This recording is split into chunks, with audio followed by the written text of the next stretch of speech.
Hey, I'm Scott Perdue, and today we're going to look at a T6. This is an ex-Reno racer. Been sitting for, I don't know, 5-8 years or something like that, but he used to do a lot of Reno racing. And up in Casper, Wyoming is where it lived with a fellow named Jim Good. And some fellows, Virgil and Aaron, decided to rescue it and get it flying again. And they've done that. I've done a little help with them, getting the mechanics and all that sorted out so they can get the airplane back in the air. And it's here in Texas right now. They're refugees from the cold weather up there, and the wind's blowing in Wyoming, and they came down to Texas, and we're doing a little bit of training. We're going to explore some of the dark corners of the T6, doing stalls and spins and spin prevents and patterns and landings, just the average stuff. So I thought I'd give you a little look at the airplane, and we'll see see what it looks. It's pretty cool. So I just redid the engine, and actually when we were down here, we had to do a new set of shoes. The tires, the tubes on them were rotten, so we had a little trouble with one flat, so we ended up having to replace all the tubes. So let's take a kind of a look around the airplane to see what it looks like. It's a pretty nice custom kind of paint job. So this is what it is, and here's a sticker: no bozos allowed. And then here's some of the things that he started in. Looks like he started in 88 and went through 05 was the last time he raced, and got the gold, I guess 5th gold. You can understand that. So did pretty well. They've done a lot of work on the airplane and got it flying again, which is really great. And it's actually a pretty nice flying airplane, and pretty fast too for a T6. It stalls a little bit different. Most T6s seem to have a real hard brake to the right. This one doesn't. It has a little bit of a left brake, which is kind of unusual. They must have rigged the wings a little bit different, or for racing or something like that. I can't figure out if it was number 77 or if it was number 7, but that's the curious thing. So here you can see that it's a Wyoming Wildcatter. I guess they ride horses a lot up there. Pretty new prop. There's the engine.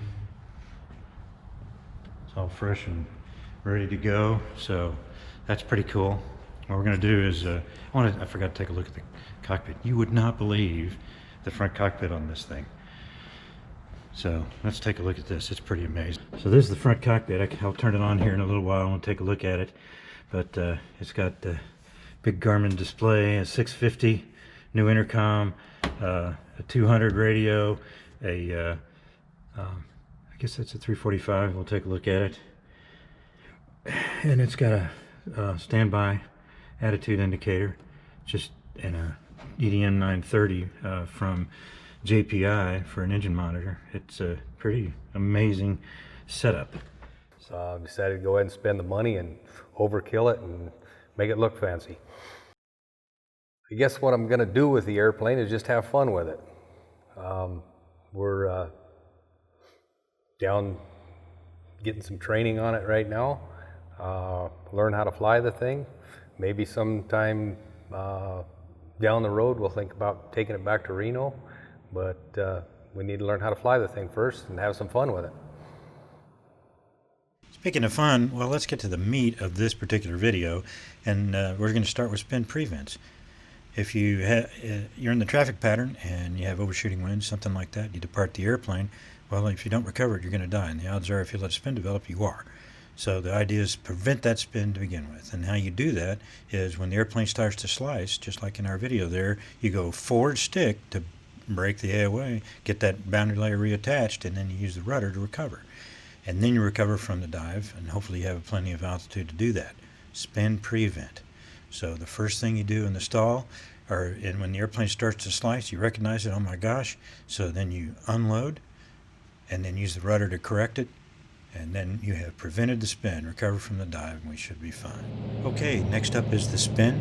We set it up the same way as the spin prevent. We clear the area, and then with a nice amount of altitude above the ground, and then we stall it. And once we stall it, we kick left rudder, we're going to hold it. The next thing we're going to do is we're going to stabilize the spin. Idle, neutral, aft, okay? The idle part of it is we want to pull the power back, we neutralize the ailerons, and then we go full aft on the stick. We go full aft on the stick so we present as much of the rudder as possible to the relative wind, so it'll be effective when we stop the yaw.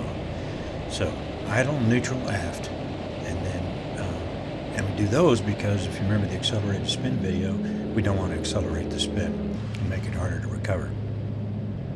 That's the put an aileron, in or out spin, or a little power or something like that. So it's idle, neutral, aft, and we determine what direction we're spinning. Or we just step on the hard rudder. And when we do that, the yaw rate will start slowing. Once it starts slowing, we go forward to neutral on the stick, and then recover from the dive, neutralizing the rudders. What we're looking at is basically 3 different views of the same spin, and you can see what it looks like, so you kind of a preview of the different perspectives.